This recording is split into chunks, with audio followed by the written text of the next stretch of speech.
thoughts on the performance overall throughout the game tonight?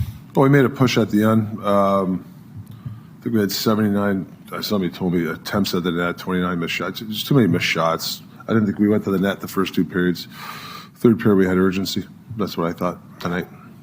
Couple of good comebacks, back-to-back games, but also needing to come back in back-to-back games. How do you look at both sides of that? Yeah, I mean, you just got to be ready to go. You know, like I said, a lot of attempts at the net, but for whatever reason, a lot of missed shots. I mean, I think it was 29 missed shots, and you got to have people around the net the first two periods. I didn't think we did till the third. Is that the main thing you're looking for? There's execution of getting shots on net? Got to hit the net. Keep it low. I think Millsy scored some. He shot it low, hit a skate. He gets a rebound. It's very simple. You can't shoot high from the blue line, and you got to hit the net. Lindholm gets back in the lineup. What did you think about I thought he played hard tonight. I thought he really played hard tonight, Lindy. It's a good step for him. The ability to jump back in and do special teams. How much does that bring to this group? Yeah, no, it's big. He's wins draws and stuff like that. It was a good game for him. The first game back. Take you through the second period. Looked like you guys had a lot of jump in the first and some chances, but second seemed to go the other way. Yeah, and then I think we killed 3 or 4 penalties in a row. I mean, that kills you too. Kills the momentum. With momentum, do you lose some after such an impressive win on Monday to then not necessarily be able to follow up and build on it? Well, you get the point, I guess. Try to be positive. That's the way you look at it. You know. Is there a lesson that can be learned tonight about how to deal with maybe some calls that don't go your way? Yeah, I mean,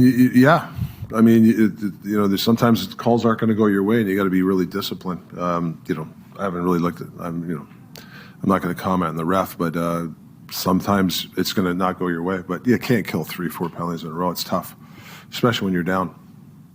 It seemed like on a couple of their goals, you were looking at the replay, checking to see if there was an offside challenge. Was that the case on both of those? Yeah, but it was inconclusive. They have better frames than what we see. So I think it was inconclusive. Rick, your first 3 power play opportunities, you only have the 2 shots, and then you get the one late, and it's a quick shot from Pettersson and a goal. Did it say anything to you about the approach you need more of 5-on-4? I mean, till those first 2, I thought we were coming, playing fast, and all of a sudden we played those 2 power plays were slow, holding on to pucks, and then finally Petey decides to shoot it, goes in the net. So maybe there's a lesson there. Just shoot the puck and play fast, pass the puck or move your feet. When you start setting up and slowing it down, the PKs are too good nowadays. There's too many good PK coaches, and you got to move the puck. Or you got to move your feet to change your angle to make a pass, and then you attack. Most of the goals are 3 at the net. So, that's really what it comes down to. It's been 32 years since a group of an NHL team found out they were relocating and then played that night. So it's not something we see very often. On the opposite side of it, is it something you have to be careful with? Because those things can it can be a rallying point for your opponent, or it can be something that is a distraction. How do you manage it? I mean, I know the trainers very well, really close friends of mine. They're kind of devastated, to be honest with you. So, but I think I don't know what they said, but listen, it's a tough one for that franchise and the players. I feel for them, but it's got nothing to do with the game for us, other than the fact that, like I said, 79 attempts and we have 26 shots. I mean, that's not good ratio. So we have to figure a way to get shots on net or create shots, like be a little bit mobile to go around a guy and get the puck to the net. I think that's what we got to start to do, because I guess that's what I'm more pissed at, is having all those attempts and not only having 26 shots on net. Just your thoughts on Artur Silovs in his second consecutive start tonight. Yeah, I think he was fine. Lost a couple there. I think he was trying to look over the shoulder that somebody in front. So I think Clarkie said something about in those situations, I guess you got to stay low. That's your only chance. But that's goalie terminology stuff. That's for Clarkie to do. But I think he was fine.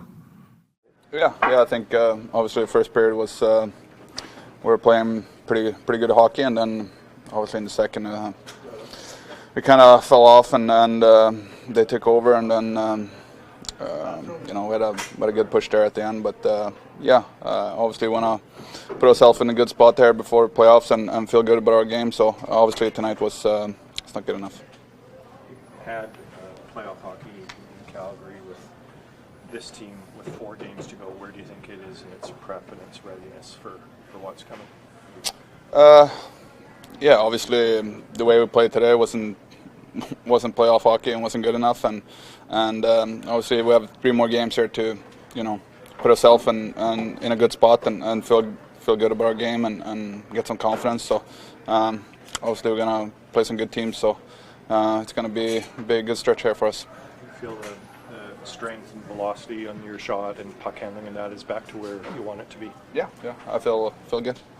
How do you think you and Bluebeard played together on the penalty kill tonight?